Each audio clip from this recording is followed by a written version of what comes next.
pessoal, bem-vindos. Essa vai ser a nossa aula de tireoide para tireoide. Nessa videoaula a gente vai abordar essas duas estruturas, onde elas se localizam, quais os principais hormônios secretados, as funções desses hormônios e o controle desses hormônios com mecanismos de feedback e até mesmo alguns distúrbios, como por exemplo hipertireoidismo e hipotireoidismo. Então, começando pela glândula tireoide, ela é uma estrutura localizada no pescoço. Então, aqui a gente pode ver a localização anatômica da glândula tireoide. Aqui um zoom para a gente ver exatamente como é que está essa estrutura.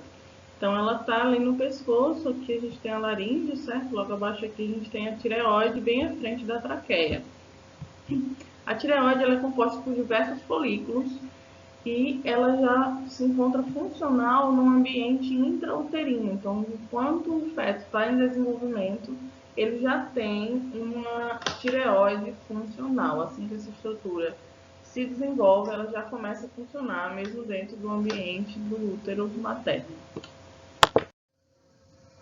Então, aqui eu tenho um corte histológico para mostrar um pouco mais para vocês da estrutura da tireoide.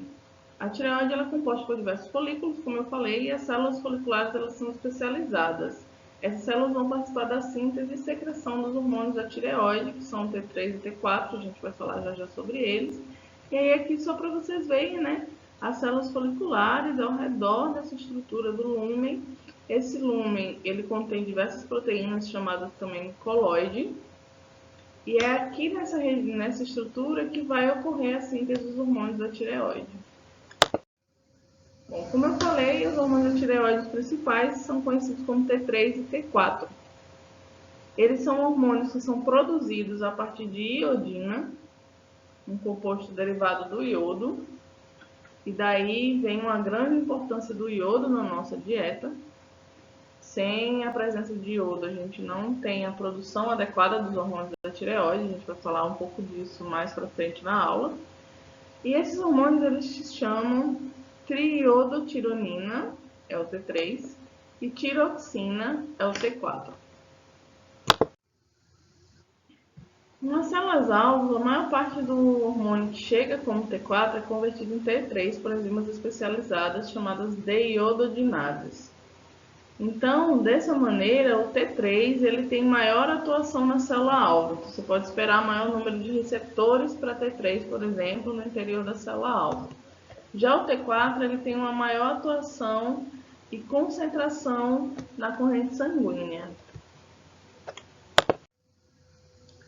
Então aqui a gente tem um esquema de como acontece a síntese desses hormônios da tireoide, o T3 e o T4. Vamos passo a passo para ver se eu consigo passar para vocês o que está acontecendo em cada uma das etapas de síntese. Então, primeiro lá no capilar, a gente ingere na dieta, né, a iodina, e ela vai ser absorvida pelos capilares sanguíneos e está circulando na corrente sanguínea. Do capilar, ela vai se difundir para o líquido intersticial ali, próximo ao folículo da tireoide, e de lá do folículo ela vai ser transportada, de lá do líquido intersticial ela vai ser transportada para dentro da célula folicular.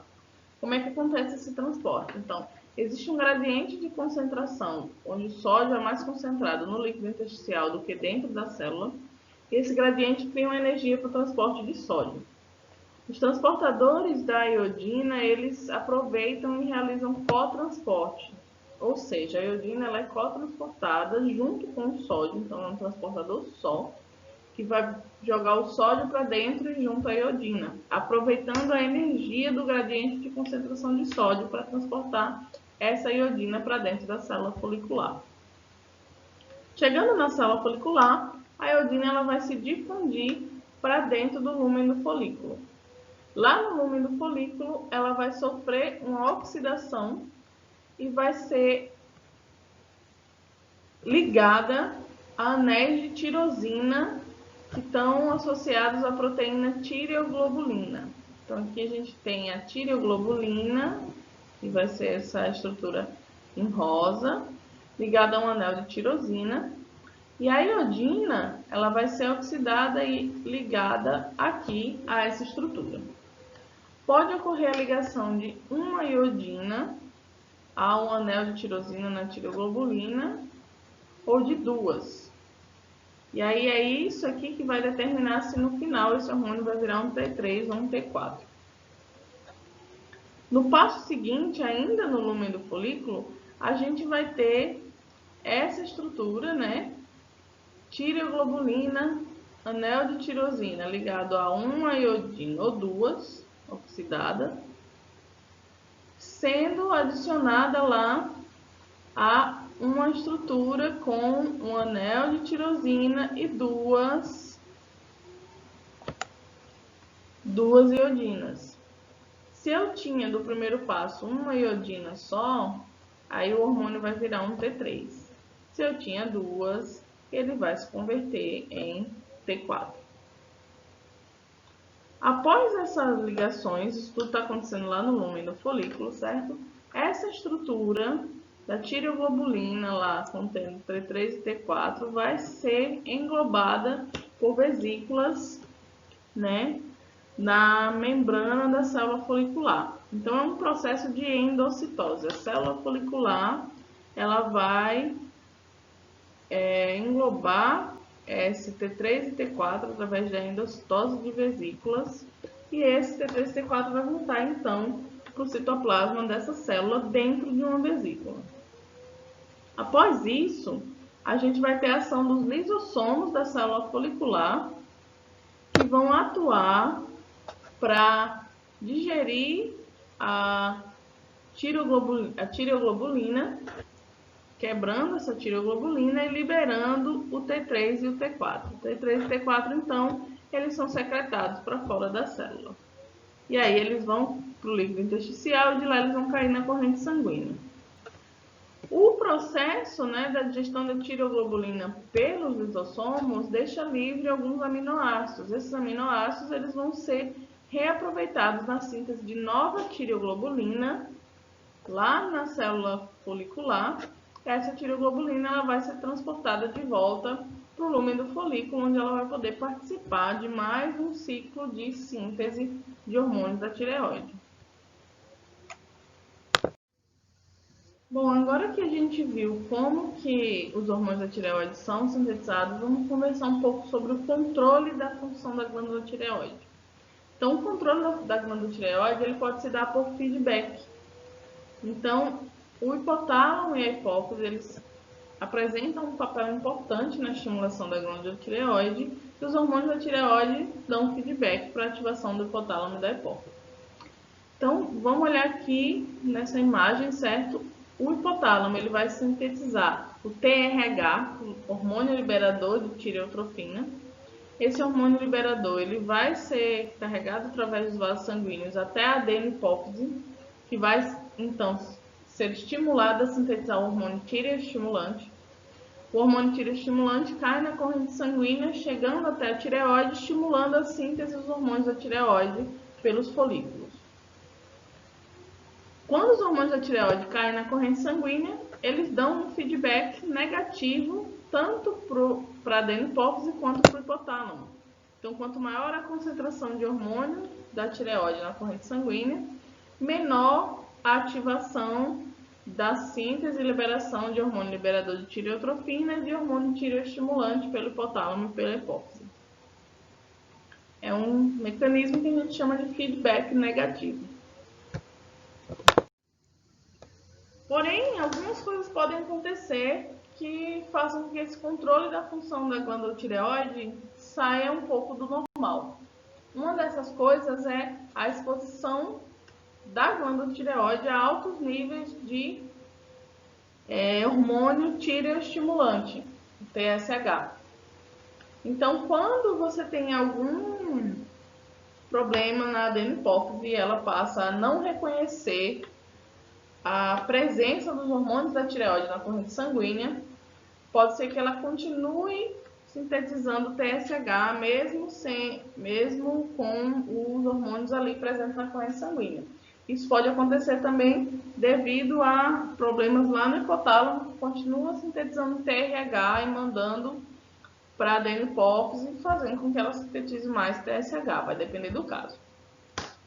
E aí, Nesses casos, a glândula tireoide ela vai estar sempre sendo estimulada a sintetizar novos hormônios, independente da concentração hormonal na corrente sanguínea. Isso vai fazer com que os folículos da tireoide também comecem a se multiplicar, dando para a glândula tireoide um maior volume. E esse volume ele é percebido a olho nu, quando a gente olha para o paciente, como uma espécie de bócio, que vai ser essa projeção aqui, como se o pescoço do indivíduo tivesse realmente inchado. Então, o bócio ele é um crescimento da tireoide que pode se dar por uma sobreestimulação e multiplicação dos folículos. Porém, hoje, nessa aula ainda, a gente vai falar de outros tipos de situações em que o bócio ele pode estar presente. Agora, vamos falar um pouquinho das ações dos hormônios da tireoide. Então, a gente falou da síntese, falou do controle do feedback, e agora vamos falar que ações esses hormônios de fato têm no nosso organismo. Então, primeiro, os receptores para os hormônios da tireoide estão presentes na maioria das células do nosso corpo. Isso já faz com que vocês percebam de cara que esses hormônios eles vão ter ação em diversas funções, em diversas partes do nosso metabolismo. A maioria dos receptores para os hormônios da tireoide eles estão, na verdade, localizados no núcleo, estão na membrana nuclear. E a maioria desses receptores vai estar lá respondendo ao hormônio T4. Então, aqui a gente tem certa membrana de uma célula, só exemplificando. Na membrana da célula a gente vai ter transportadores para T3, a maioria dos transportadores vai ser para o T3. E aí a gente vai ter a entrada desse T3 dentro da célula. E aí aqui na carioteca a gente vai ter um transportador também de hormônio da tireoide. Esse hormônio ele consegue entrar no núcleo e lá realizar uma cascata de sinalização, fazendo com que a gente tenha síntese de novas proteínas ou não, dependendo da célula e da concentração desse hormônio. E aí, devido a essa grande abrangência de receptores, os receptores estarem presentes em diversas células, os hormônios da tireoide têm efeitos metabólicos muito abrangentes, como eu falei. Então, um dos efeitos é o efeito deles no metabolismo de carboidratos e lipídios. Então, no intestino, a chegada de hormônio da tireoide vai estimular a absorção de carboidratos. Já nos adipócitos, a gente vai ter estimulação da liberação de ácidos graxos quando na presença de hormônios da tireoide.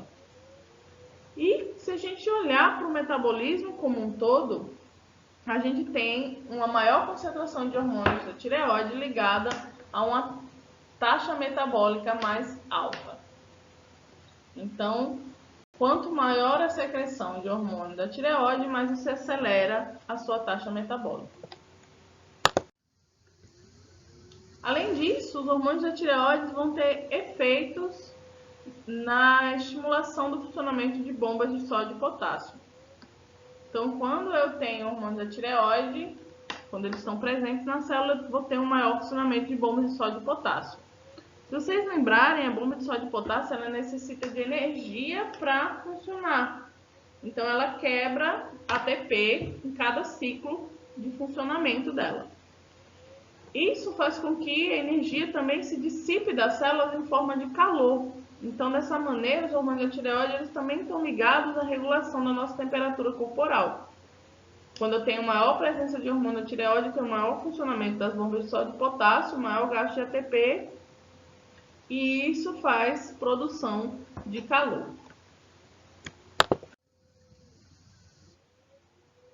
Além disso, os hormônios da tireoide eles vão ter efeitos no metabolismo que a gente chama de efeitos indiretos, que podem ser feitos através das catecolaminas, que são a adrenalina e a noradrenalina. Então, a tireoide ela tem o que a gente chama de efeito apirregulador nos receptores dessas catecolaminas, adrenalina e noradrenalina. Esse efeito ele é percebido principalmente no cérebro e no coração. Então, o que é um efeito apirregulador? Na presença dos hormônios da tireoide, os receptores de catecolaminas, adrenalina e noradrenalina, no nosso corpo, eles vão estar mais ativos. E isso faz com que os efeitos da adrenalina e da noradrenalina sejam maiores. Então, isso vai acontecer principalmente no cérebro e no coração e é tratado como um efeito indireto dos hormônios da tireoide, porque o hormônio da tireoide vai agir no receptor, potencializando, aumentando os efeitos da adrenalina e noradrenalina. Bom, os hormônios da tireoide eles têm ainda efeitos no desenvolvimento, como por exemplo na produção de hormônio do crescimento. Na ausência desses hormônios da tireoide, a produção de hormônio de crescimento ela é reduzida nos indivíduos. Então, o indivíduo ele pode ter um problema para crescer devido a não um problema na secreção do hormônio do crescimento diretamente, mas um problema na secreção de hormônios da tireoide que vão estar afetando essa produção do hormônio do crescimento. Então, as diferentes fases que a gente vive da vida, a gente também tem diferentes quantidades de hormônio da tireoide sendo secretado, assim como de hormônio do crescimento. E isso é muito importante no desenvolvimento para que o indivíduo ele tenha o crescimento normal. Os efeitos no desenvolvimento da tireoide eles ainda vão mais além, porque lembra que eu falei lá no começo da aula, a tireoide está ativa durante o desenvolvimento fetal, dentro do ambiente intrauterino. Esses efeitos eles vão ser muito importantes na produção, né? Os efeitos hormonais da tireoide aqui no ambiente intrauterino vão ser muito importantes na produção da bainha de mielina pelos neurônios do feto e também na formação de novas sinapses por esse indivíduo.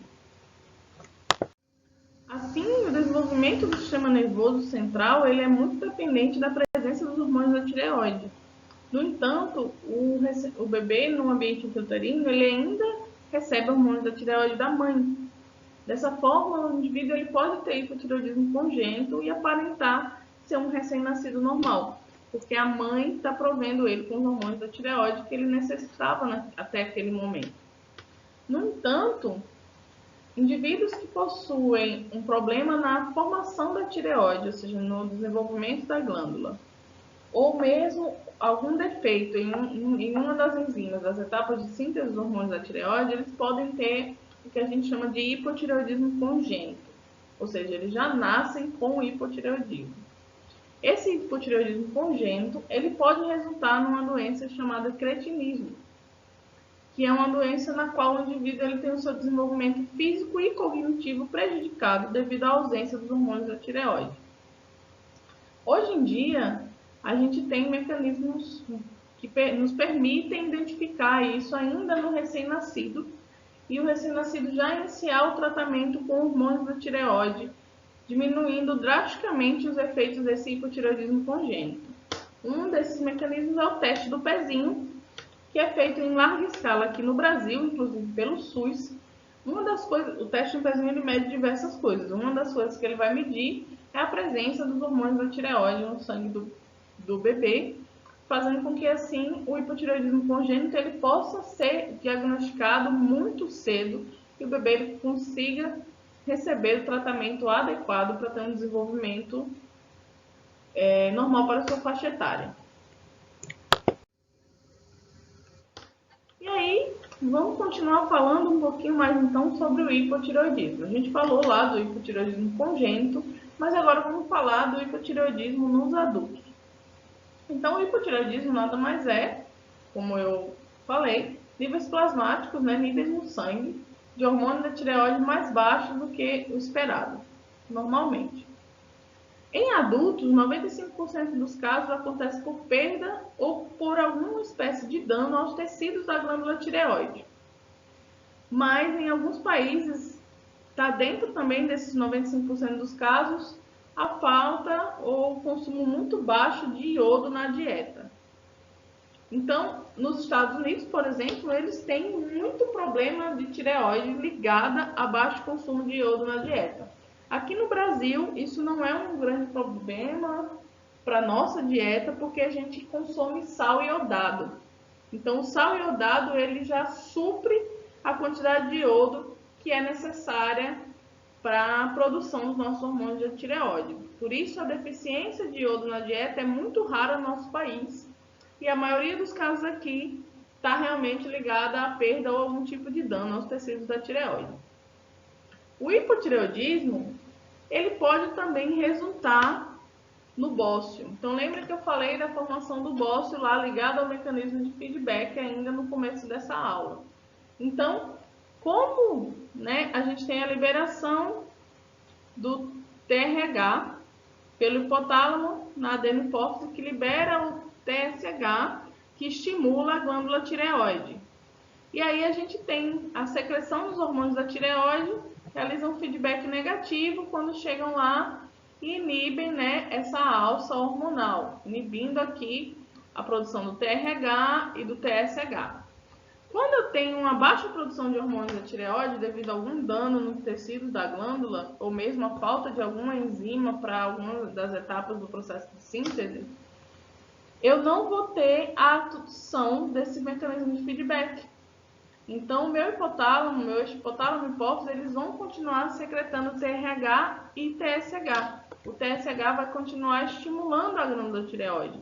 E essa sobreestimulação pode fazer com que o indivíduo tenha a formação do bócio. Então, com que os folículos da tireoide comecem a se multiplicar. E aí, ele vai ter a formação desse bócio mesmo com níveis plasmáticos de hormônio da tireoide baixos.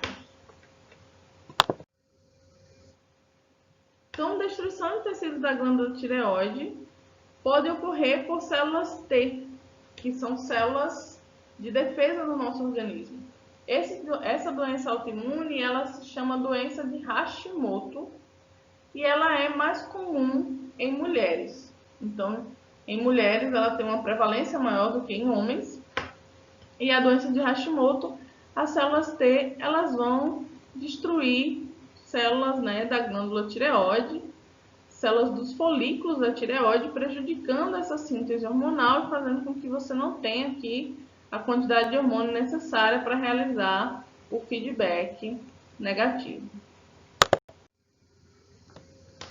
O hipotireoidismo como um todo, ele pode apresentar diversos sintomas, dependendo do indivíduo. Esses sintomas eles podem surgir de forma gradual, ou eles podem surgir muito rapidamente, dependendo de quão grave for, por exemplo, a lesão que o indivíduo tem na glândula tireoide. Um dos sintomas do hipotireoidismo é que o indivíduo ele vai sentir bastante frio, então ele fica intolerante a temperaturas baixas. Outro sintoma do hipotireoidismo é como, lembra que eu falei, a tireoide está ligada a quanto mais hormônios, o metabolismo mais alto. Então, como eu vou ter uma desaceleração do metabolismo, os pacientes com hipotireoidismo, eles ganham peso muito rapidamente e com isso sem uma mudança aparente nos hábitos alimentares ou de exercício físico. Então, o indivíduo ele tinha uma dieta, ele fazia uma quantidade de exercícios durante a vida e aquilo era suficiente para ele manter um peso X. De repente, o peso dele começa a aumentar muito, sem ele ter mudado seus hábitos alimentares ou de exercício. Isso acontece porque ele está com um problema de falta de hormônio da tireoide para acelerar o seu metabolismo. E aí, vamos falar agora, então, do outro lado dessa moeda, né, que é o hipertireoidismo. Então, no hipertireoidismo, os níveis plasmáticos de hormônio da tireoide eles estão maiores do que o esperado. E uma das causas do hipertireoidismo são tumores, né, ou seja, um tumor cancerígeno na glândula tireoide. Mas a gente pode ver que que a gente tem uma glândula tireoide normal e aqui a gente tem representação de um tumor cancerígeno, que podem ser células foliculares da tireoide que começam a se multiplicar descontroladamente. Porém, essa causa ela é rara, embora ela tenha um seu valor clínico, né? Ela auxilie, por exemplo, quando você vê o hipertireoidismo, você pode ter ali um primeiro sinal de que o indivíduo pode estar com câncer, ele precisa fazer outros exames. Mas ela é uma causa bastante rara. Uma doença que pode também estar causando o hipertireoidismo é a doença de Graves. A doença de Graves ela consiste na estimulação de receptores de TSH. Então, a gente tem lembra do mecanismo de feedback, né? Quando a gente tem lá o TSH chegando na glândula tireoide, ela faz a síntese do hormônio e esse hormônio ele vai lá e é percebido pela adenopófise, e aí a adenopófise não secreta mais o TSH, parando a estimulação sobre a glândula tireoide. No entanto, na doença de Graves, a gente tem a estimulação desses receptores de TSH, e com isso a gente não consegue desligar a produção dos hormônios da tireoide, T3 e T4, através de um mecanismo de feedback.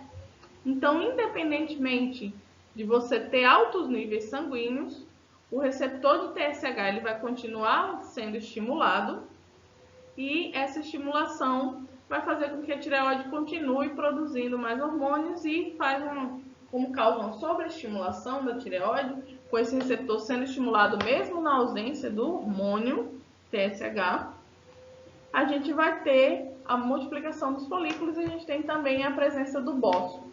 Então, um paciente que tem um distúrbio na tireoide e apresenta o bócio, ele pode tanto ter hipotireoidismo, como a gente viu, como ele pode ter hipertireoidismo.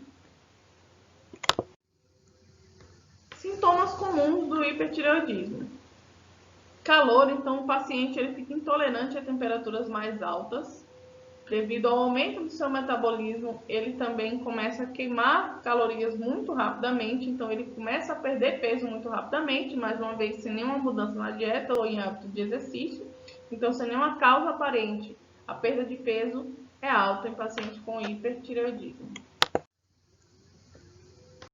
Bom, agora que a gente falou sobre o T3 e o T4, que são os principais hormônios da tireoide e distúrbio, e os distúrbios associados a eles, né, alguns dos distúrbios, a gente vai falar do papel da tireoide que é menos comentado, que é o seu papel na regulação de cálcio. Então, a tireoide ela produz ainda um hormônio chamado calcitonina. Esse hormônio ele é liberado por células parafoliculares, que estão ali ao lado das células foliculares da tireoide, e ele é o responsável por diminuir os níveis plasmáticos de cálcio. Ou seja, ele aumenta a captação de cálcio do sangue para outras estruturas, como por exemplo, para os ossos. Então, um dos efeitos da calcitonina é fazer com que o cálcio que está circulando na corrente sanguínea seja captado e depositado nos ossos. Com isso, a gente consegue fazer um link entre o funcionamento da tireoide e da paratireoide. Porque a paratireoide ela vai ser uma glândula que está muito ligada à regulação também dos níveis de cálcio. E aí, a paratireoide ela vai sintetizar um hormônio que pode ser chamado hormônio da paratireoide ou paratormônio, dependendo do livro que vocês pegarem, do conteúdo de onde vocês estiverem estudando, vocês podem encontrar com esses dois nomes, mas é o mesmo hormônio, hormônio da paratireoide ou paratormônio. Então, aqui a gente tem a estrutura da tireoide em azul e está destacando em laranja aqui a paratireoide, né? As nossas glândulas paratireoides. Então, vamos dar uma olhada nesse esquema que permite a gente integrar a função da tireoide e da paratireoide na regulação do cálcio no nosso organismo. Então, aqui a gente tem a paratireoide, vamos começar por ela, secretando paratormônio. O paratormônio vai cair na corrente sanguínea e vai chegar no tecido ósseo.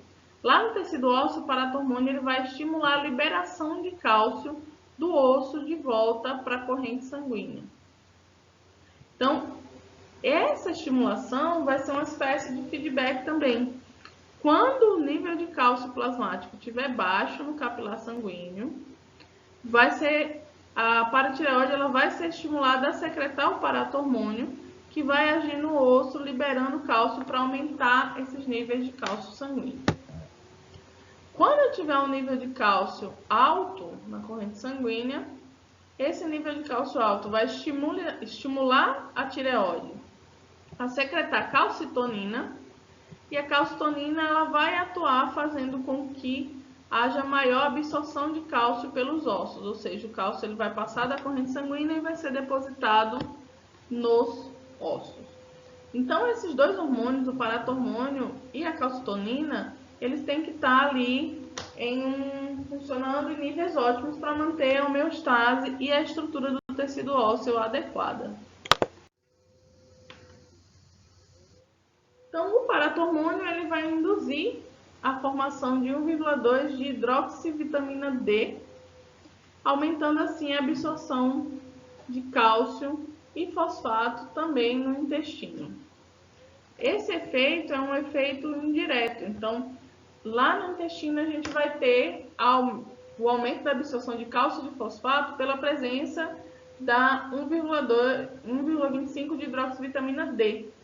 Só que a formação dessa vitamina ela é induzida pelo hormônio da paratireoide.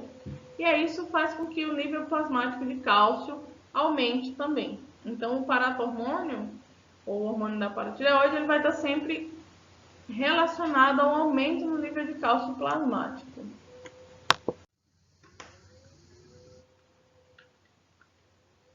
E lá nos rins, quando está ocorrendo a filtração, a presença do paratormônio vai fazer com que seja aumentada também a reabsorção de cálcio, fazendo com que o cálcio passe dos túbulos renais para a corrente sanguínea e vai também diminuir, a reabsorção de fosfato pelos rins.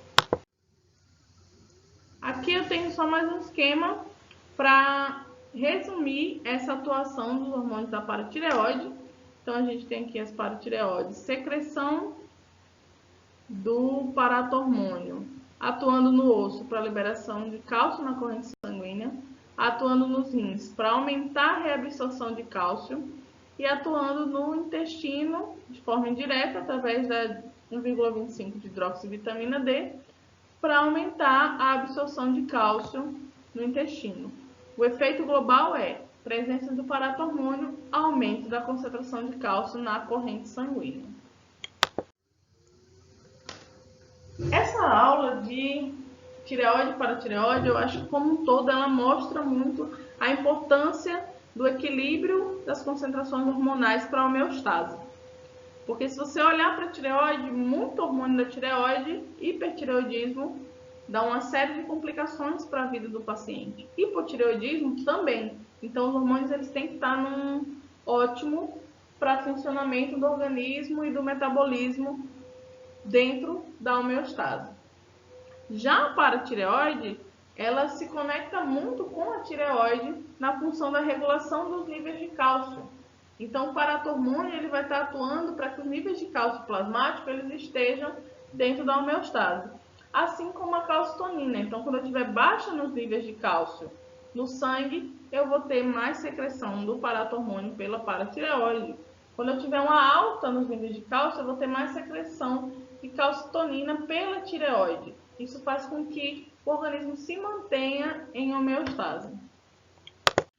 Bom, pessoal, é isso. Eu espero que a aula tenha dado para vocês entenderem os principais hormônios dessas duas glândulas, o funcionamento deles, a importância deles para o nosso metabolismo e para a manutenção da homeostase. Mandem suas dúvidas, eu vou tentar responder a todo mundo e até a próxima aula.